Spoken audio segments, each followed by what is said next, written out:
Assalamualaikum warahmatullahi wabarakatuh. Perkenalkan, nama saya Adin Inaya dengan NIM 0306212065. Adapun tujuan saya membuat video ini adalah untuk memenuhi tugas dari mata kuliah Administrasi Pendidikan dengan dosen pengampu Bapak Rusdi Ansori Harahap MPD. Nah, jadi di sini saya akan menjelaskan mengenai pembiayaan dalam administrasi pendidikan. Yang pertama yaitu ada pengertian pembiayaan pendidikan.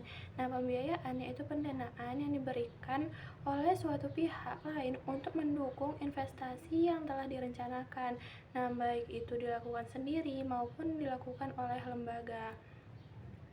Nah, sistem pembiayaan pendidikan sangat bervariasi tergantung dari kondisi masing-masing negara seperti kondisi geografis, tingkat pendidikan, kondisi politik pendidikan, hukum pendidikan, ekonomi pendidikan, program pembiayaan pemerintah, dan administrasi sekolah.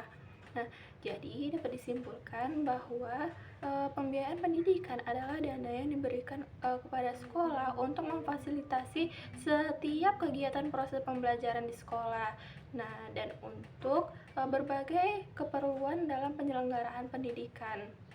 Nah, selanjutnya yang kedua yaitu ada jenis-jenis pembiayaan pendidikan. Jenis-jenis pembiayaan pendidikan ini terbagi menjadi dua, ada biaya langsung dan juga ada biaya tidak langsung. Nah, biaya langsung ini merupakan biaya penyelenggaraan pendidikan yang dikeluarkan oleh sekolah, siswa, dan juga keluarga siswa. Nah, biaya langsung ini berwujud dalam bentuk pengeluaran uang secara langsung digunakan untuk membiayai penyelenggaraan proses belajar mengajar, penelitian dan pengabdian masyarakat, gaji guru dan pegawai lainnya, buku, bahan perlengkapan, dan biaya perawatan. Nah, yang selanjutnya ada biaya tidak langsung. Biaya tidak langsung ini dapat berbentuk biaya hidup yang dikeluarkan oleh keluarga atau anak yang belajar untuk keperluan sekolah. Biaya ini dikeluarkan tidak langsung digunakan oleh lembaga pendidikan, melainkan dikeluarkannya oleh keluarga, anak, atau orang tua yang menanggung biaya peserta didik yang mengikuti pendidikan.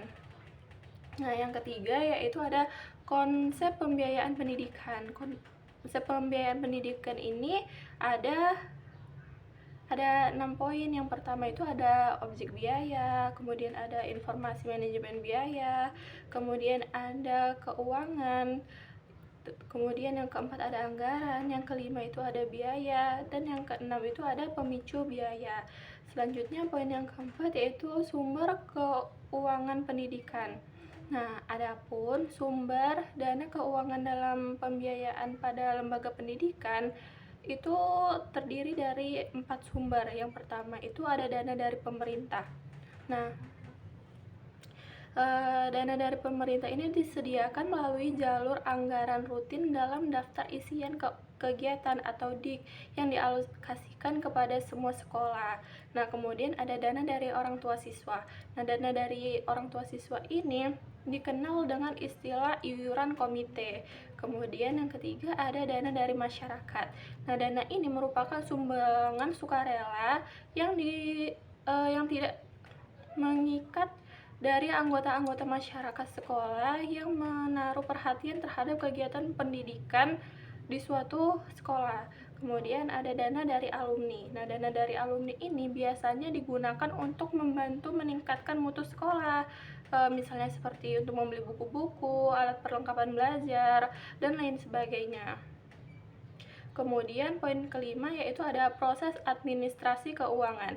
Jadi prosesnya yaitu yang pertama ada perencanaan RPS, yang kedua ada pelaksanaan atau penggunaan pencetakan dana, yang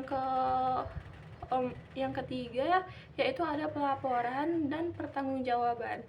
Nah, mungkin cukup sekian materi yang dapat saya sampaikan. Kurang dan lebihnya saya mohon maaf. Wabillahi taufiq wal hidayah. Wassalamualaikum warahmatullahi wabarakatuh.